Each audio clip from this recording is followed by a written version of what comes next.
आपल्याला मुंबईला का जायचंय, त्याच्यासाठी जायचंय हे सगळ्यांना माहिती.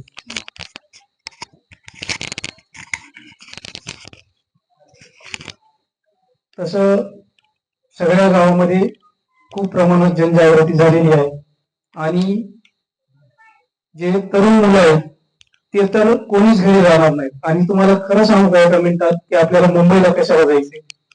आपण पराठा गोळा केल्यानंतर फास तयार करतो आणि ते फास आपल्याला गाडीत घालायचं असते, बरोबर.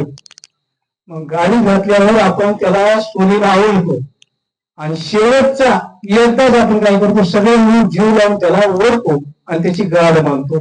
ही गाठ आपल्याला मुंबईला बांधायची. आणि ही गाठ केव्हा सुद्धा माहिती का, जेव्हा आपले लेकर ओबीसीच्या आरक्षणामध्ये एखादा अधिकारी होतील, त्यांच्या आयुष्याचं कल्याण होईल. आणि जेव्हा आपण नॉन क्रिमिनल मध्ये बसणार नाही, म्हणजे आपलं उत्पन्न पगाराचं 16 लाखाच्या पुढे जाईल, त्यावेळेसच आपली ती गाठ सुटत. तोपर्यंत ती गाठ सुटणार नाही. आज मुळात झालंय काय की आपले लेकर प्रचंड शिकतात, पण आरक्षणामुळे त्यांना तिथं त्या संधी मिळत नाही किंवा आरक्षणामुळे पालकांची परिस्थिती शिकवण्याची राहत नाही आणि ते लेकर तिथंच निगेटिव्ह होतात की आपण कितीही शिकलो तरी आपल्याला नोकरीच लागणार नाही. यासाठी आपल्याला ही गाठ मुंबईत जाऊन बांधायची. आणि आता ही गाठ कशी बांधायची, म्हणजे सरगाठ बांधायची का पक्की बांधायची, याचं नियोजन 24 तारखेला आपलं मांडाकळीला इंद्रायणी मला. तर आलेल्या प्रत्येक इतर व्यक्तीचं मी मनापासून स्वागत करतो की आजपर्यंत आपण मराठा म्हणून एक कधी एक आलो नाही, पण आता एकदा एक जर आलो तर आपली ही एकी कधीच तुटू देऊ नका. आणि आपण पाहत असाल काही जणांचे कुणबी प्रमाणपत्र निघाले, काही जणांचे निघाले नाही, पण एक फायदा तुमच्या लक्षात आला असेल की जेव्हापासून जरांगे पाटलाचं उपोषण चालू झालं तेव्हापासून मराठा एक झाला, धुळ्याचे भांडणं कमी झालेत आपली. ते आपण आपल्यामध्ये निरीक्षण करून बघा.